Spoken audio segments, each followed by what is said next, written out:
AEW this weekend presents to us WrestleDream from Tacoma, Washington.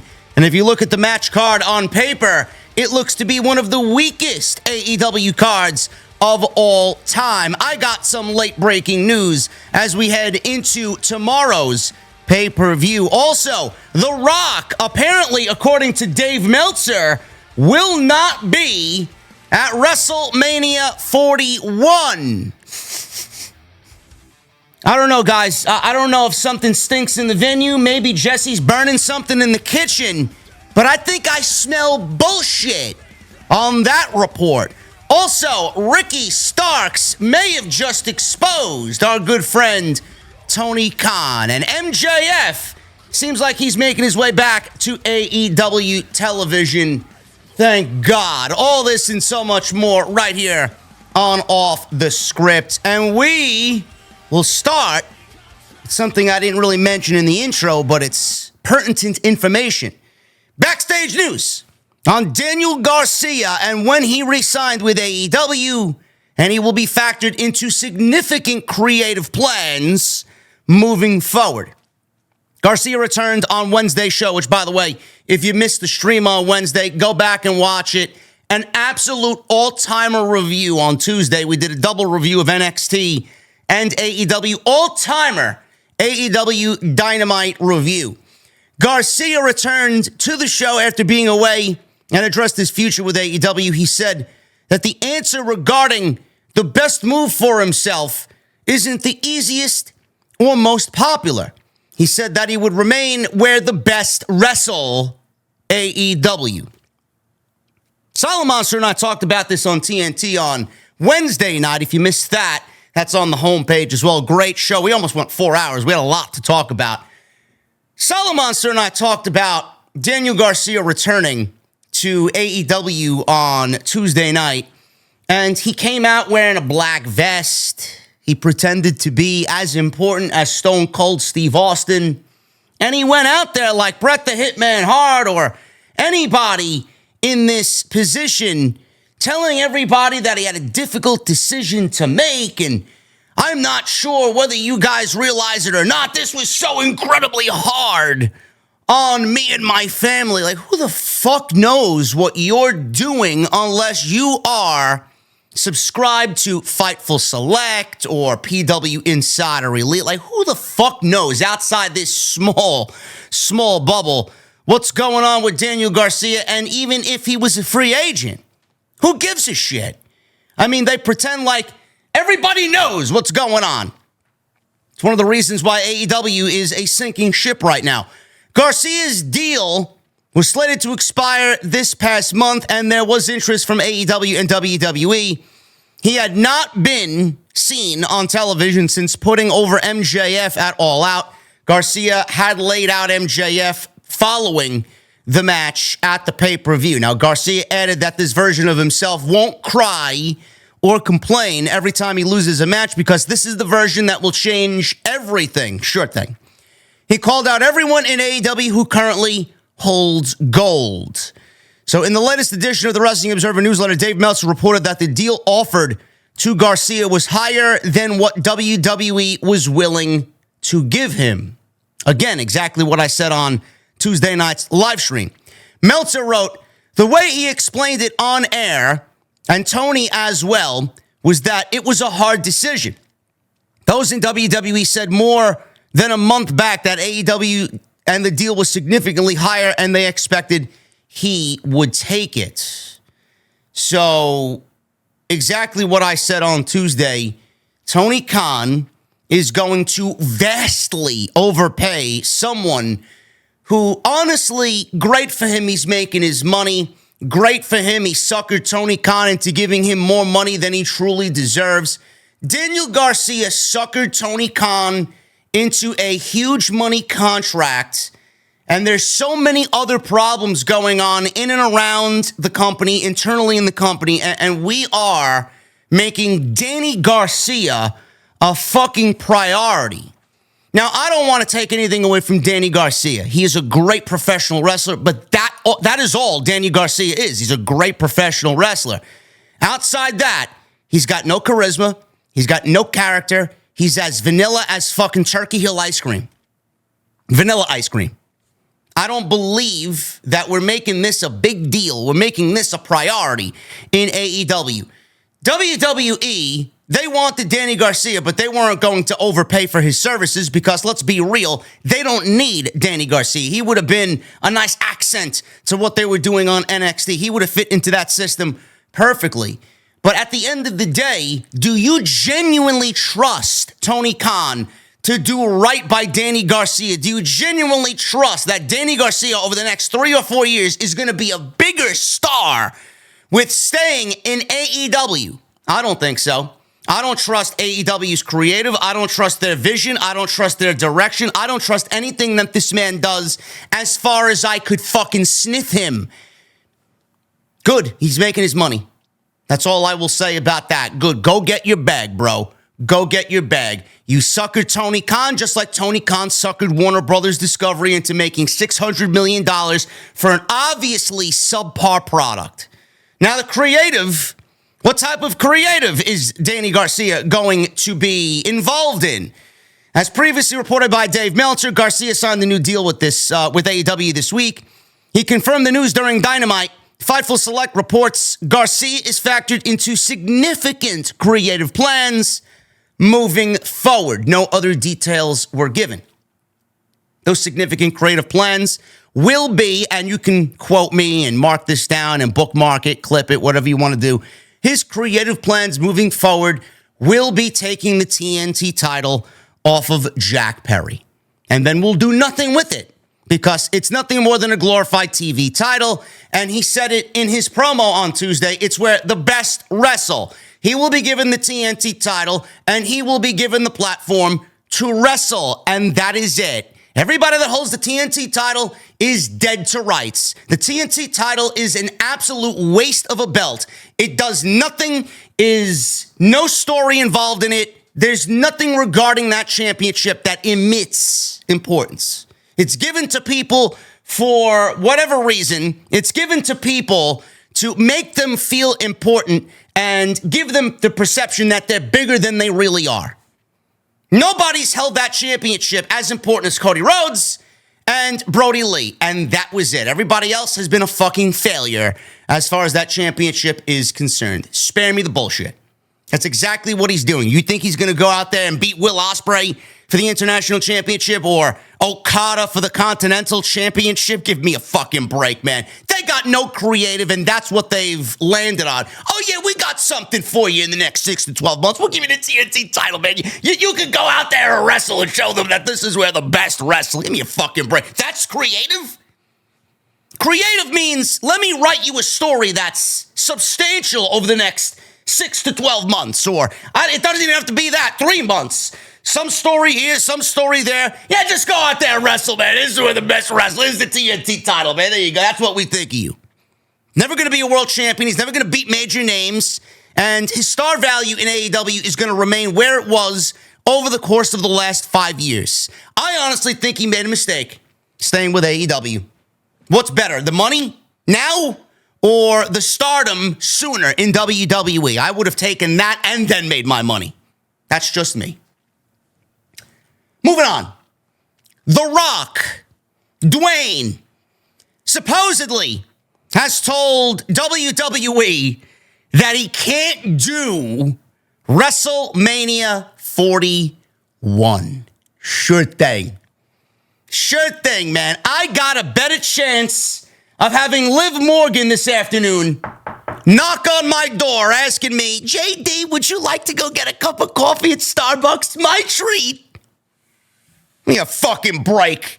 The Rock not be at WrestleMania 41. Listen, The Rock does what The Rock wants. He shows up where he wants to show up on his time, man. Give me a fucking break with this bullshit.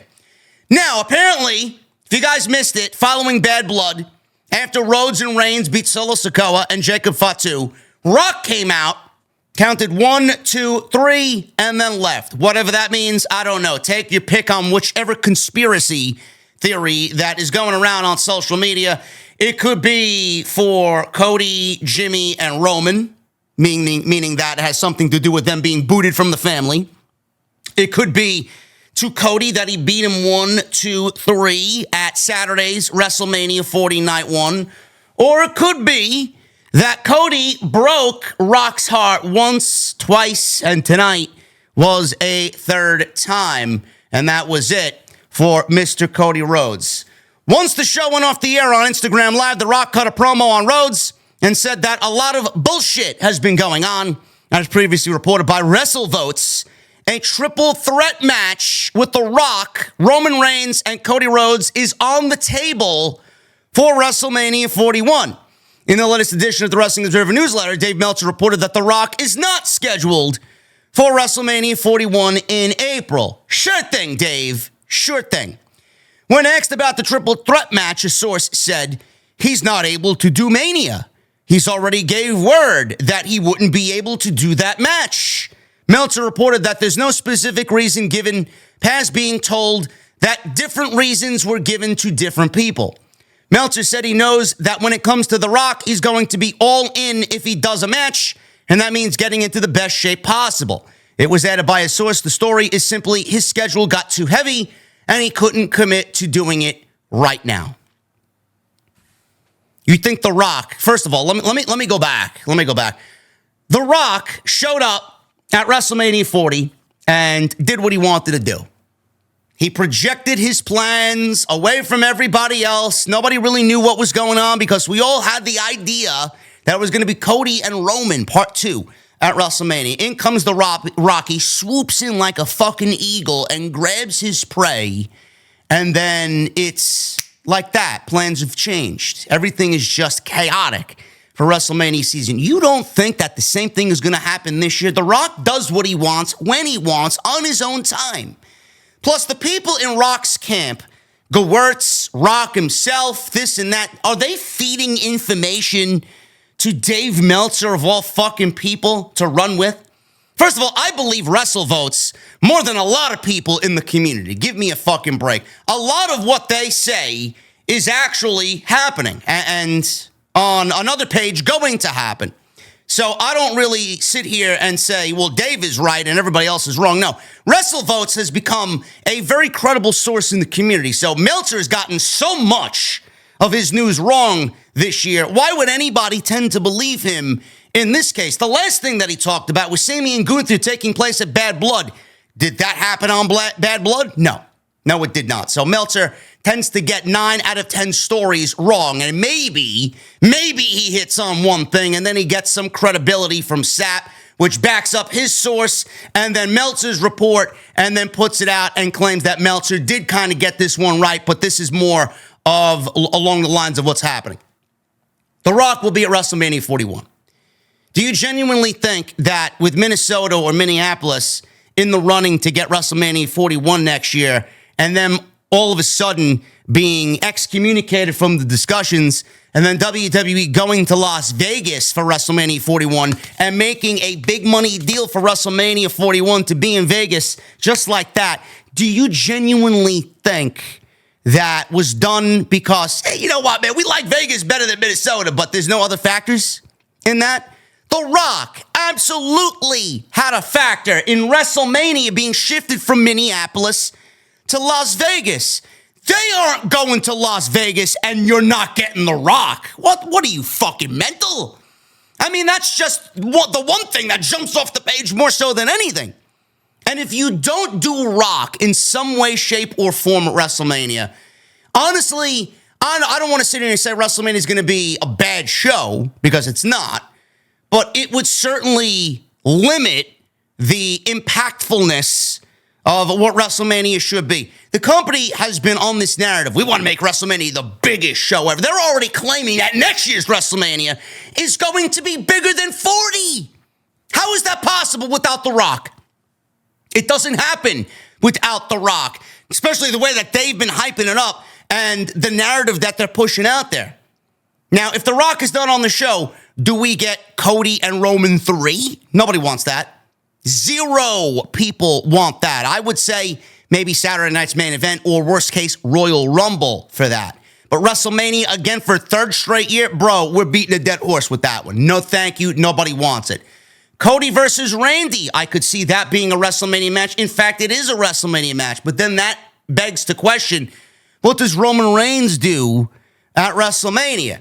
Do we give him a match with Jacob Fatu, which is certainly a WrestleMania match in its own right and should be a banger if that's the case? Solo Sikoa? That's not a WrestleMania match. It's barely a fucking SmackDown match, if you ask me.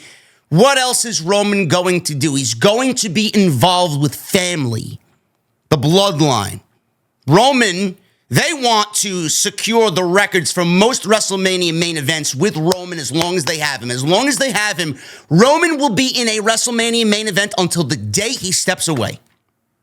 That's point blank fact, period. So, WrestleVote says a triple threat match. I believe it will be a triple threat match. How do you build the biggest WrestleMania of all time coming out of 40 and what they did with a double main event, night one main event bleeding into night two main event? The consequences of night one bled into night two. How do you build WrestleMania 41 being the biggest ever? By doing a triple threat match. You take parts of what happened at 40 and you continue it on into WrestleMania 41.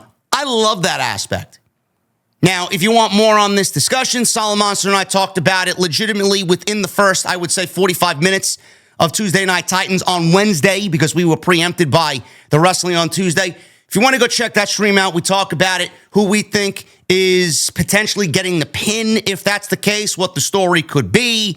If that's not the case, what is the WrestleMania card looking like? We discussed it, so go check that out. But The Rock will be at WrestleMania 41. Meltzer, I don't know why anybody is believing something that big that is probably being kept so close to the vest, why Dave Meltzer would know this information and just immediately blurt it out in a fucking newsletter. Give me a break. Dave Meltzer is, I believe, did he talk about this? No, this is Fightful. I'm sorry. Meltzer did not talk about this next one. MJF. Backstage news on MJF and his AEW status. As previously reported, he took some time off following a win over Danny Garcia at All Out, only to be attacked by Danny Garcia post-match and then be written off television. He then went on to film Happy Gilmore with Adam Sandler. MJF plays Gordy, one of Sandler's sons in the film, and MJF was previously in The Iron Claw, where he played Lance Von Erich, and just wrapped up the independent comedy The Floaters, starring Seth Green and Aya Cash. MJF will also be in Stranglehold from Clark Duke, alongside Ron Perlman, Jake Lacey, Ashley Benson, and Justin Long. So he's getting his work in. Good for him. He's making his money, and he's preserving his body away from pro wrestling. And MJF is the type of guy I feel like that's going to gel and mold himself into doing pro wrestling because he obviously loves it, but also doing the movie thing in Hollywood. But at the same time, the most important thing that I look at from an outsider's perspective looking in is he's preserving his body. He's going to be back when he's back, and when he's back, it's going to be meaningful, and it's going to be important. I love that. He's not going to be back and fucking randomly thrown into a fucking feud with Hechicero or fucking Serpentico or whoever the fuck Tony Khan randomly wants to come up with on a whim. He's going to be back when he's back, and when he is back, it's going to be meaningful and important. But Fightful is reporting that MJF was filming throughout September and wrapped up in the last week of September. It was added that he's expected to be returning to AEW TV sooner than later. No other details were given on MJF. So good on that. God only knows the show needs him, because without him there, it is just a gaping fucking hole of, I don't want to even know what the internal workings of AEW are, but if Tuesday is any indication about what's going on, man, Jesus Christ, do we need MJF back in AEW. Ricky Starks, he ain't coming back to AEW, which is raising a lot of questions after certain comments from Ricky Starks himself. Ricky Starks confirms he's not injured, and it's not up to him regarding his AEW TV status. Ricky Starks addressed his absence from AEW TV, and he confirmed with High Spots Sign It Live. He says, and I quote, "No, I'm not out of action due to injury. I'm healthy. I'm of sound mind and body. I'm capable to wrestle. Just, it's not up to me. I get a lot of messages lately where people are like, hey, just checking in on you. Hope you're doing well. Hope you're mentally okay. It's so sweet, he says. It means a lot to me because these people don't even know what's going on, right? But yeah, I get a lot of messages, and every time I read them, I tear up because people still care, I love them. I wish I could give you an answer. I'm healthy. I'm ready to get back in the ring. I'm in shape, obviously. Always have been in shape. Sometimes it's just not up to me, I guess, as they say. So I love professional wrestling. I'm going to figure out a way to do it one way or another. But I at least think I owe fans some type of explanation to the best of my ability, to the best of my knowledge. So some people don't want to believe that. That's fine. I don't give a fuck, he says, end quote. So let me get this straight. Tony Khan is intentionally icing Ricky Starks while paying Ricky Starks to sit at home and do nothing. How is this looked at as a sound financial maneuver? That's what I want to know. You have somebody like Ricky Starks who wants to wrestle, and you're icing him because of various other reasons. Whether he showed up at WrestleMania to celebrate with Cody Rhodes and congratulate his friend and want to be in and around his friends and family while celebrating the successes of others. Or maybe he gave a little bit too much indication that he wants to be with the Fed and he does not want to be with AEW anymore. All of which, combination of sorts, probably led to Tony Khan saying, well, I don't want to push this guy on my show and give him a nationally televised platform on my show for him to ultimately get up and then go to the enemy team and wrestle for them. So it's best if I just eat the cost, keep him off TV, ice him, and then bury him so his star power isn't as bright when he goes there eventually. That's what I'll do.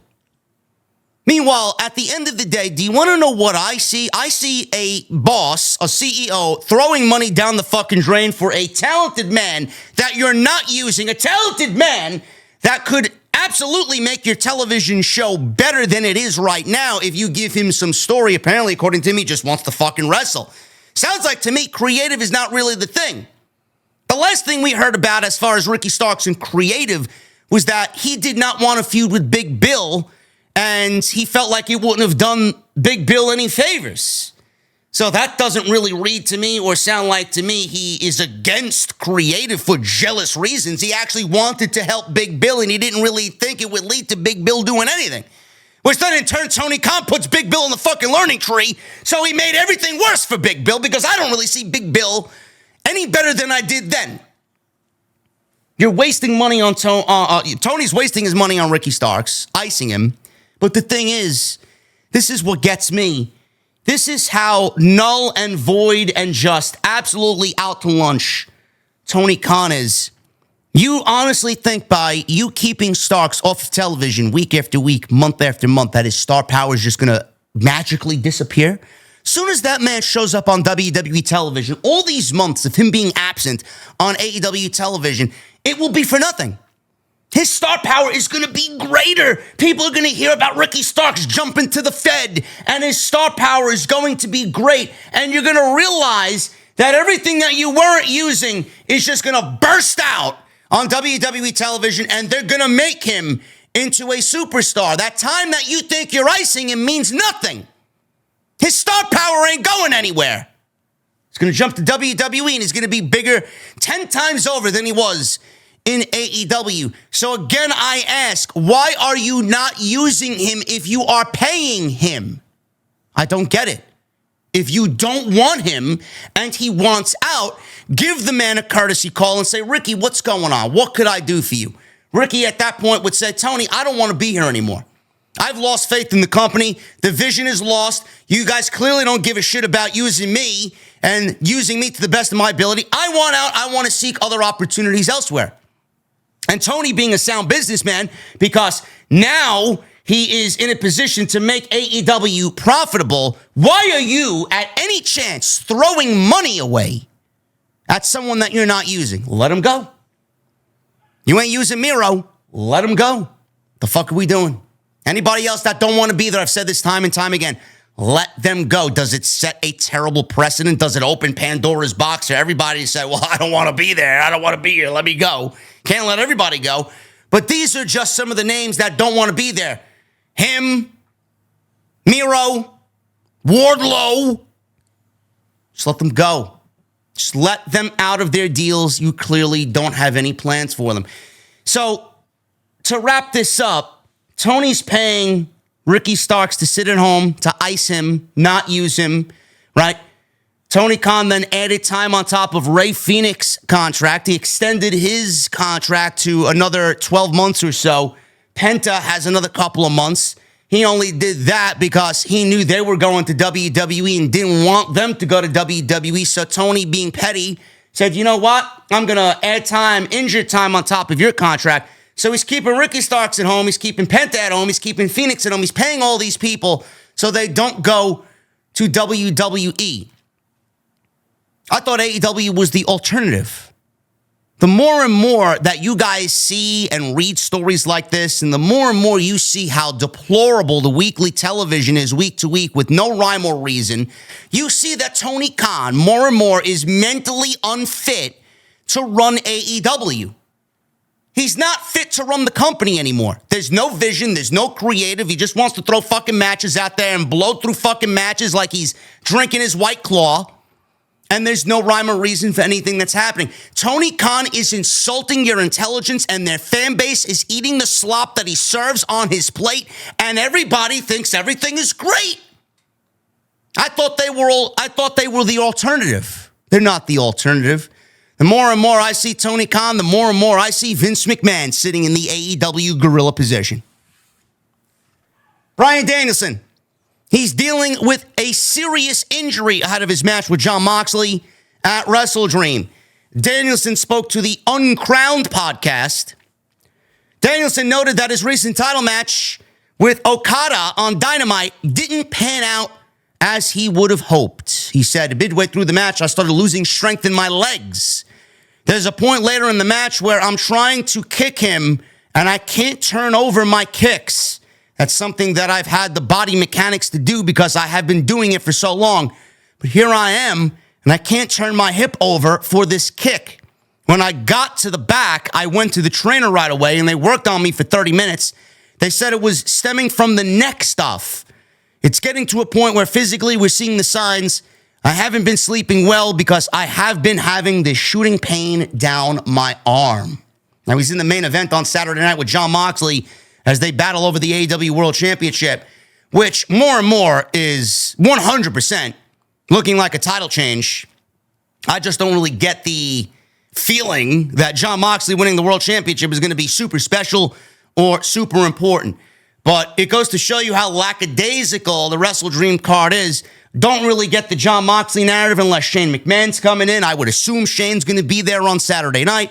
I would have personally went with Adam Page to retire Bryan Danielson, but they got other plans. They got another way of thinking. I don't know what that is. Hopefully we'll see that played out on Saturday night. But if that's the case, 100% this man needs to drop the title, go get his surgery, be a father at home, recuperate, get himself right, and then come back when he wants. This is not a retirement for Bryan Danielson. He will be back. He will wrestle 2 or 3, 4 matches a year, just like the Brock Lesnar's of WWE. And he will be doing that type of scheduling for himself moving forward, but he's got to get himself right. And if he's already feeling this type of injury going into Saturday, it is absolutely the right decision to have him drop the title to Jon Moxley, and wherever we go from there, wherever we go. I don't know. But that is some scary shit, and I do think that a title change is happening on Saturday night at WrestleDream. Guys, that's all I got for you. Thank you very much for all of your support. It's been a great month of October so far, and it will continue tonight live on the stream as we cover SmackDown. Roman Reigns is back. KO attacked Cody at Bad Blood after the show is over. What does KO have to say? What does Randy Orton have to say? And we got a United States Championship match tonight. Andrade is out looking in. And we got Carmelo Hayes versus LA Knight for the United States Championship. How does Andrade feel about that?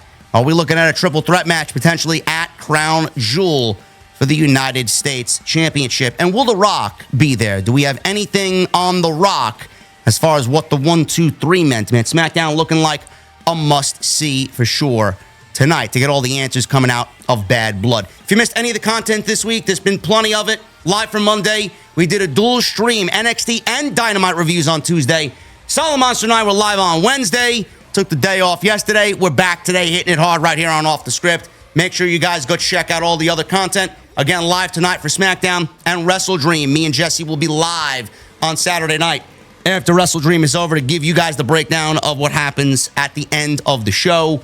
Until then, guys, have a great day. Hit that thumbs up, hit that subscribe button down below, and please turn on the bell for all notifications. I'll see you live tonight for SmackDown on Off the Script. See you guys later.